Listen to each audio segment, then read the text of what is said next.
Masquera saying muri Zimbabwe, welcome to our channel, Zim Confessions and Deep Secrets. Kana kariki kuchanka kukuya paninu channel.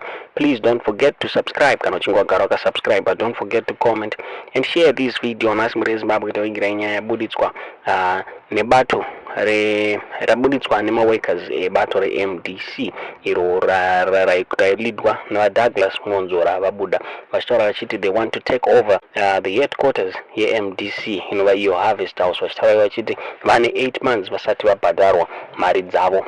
Vataura vachiti se compensation yema wages yemari dzavo dzaifanira kubhadharwa vakuita take over Harvest House. Vataura ivo vachiti party yavo MDC yakamisuse mafunds chinzi havana kupiwa mari dzavo despite kupiwa kwakaitwa party mari government under the Political Parties Finances Act muri Zimbabwe. Kunzi mari yakamisuswa nema leaders MDC chinzi even kurenovate the Harvest House. Havana kukwanisa kurenovate Harvest House, even campaigns acho chinzi mari yakashandiswa yanga iri shoma pane yakapiwa, so kuti havana kukwanisa kubhadhara workers. Saka workers ataura ivo achiti they now want to take over the party headquarters muri Zimbabwe kuti vakwanise as a way yekukompensate mari dzavo muri Zimbabwe. Douglas Mwonzora vanova ivo mutungamiriri webato reMDC vasati vakomenda pamusoro penyaya iyi muri Zimbabwe, asi kutaura kunoko maworkers MDC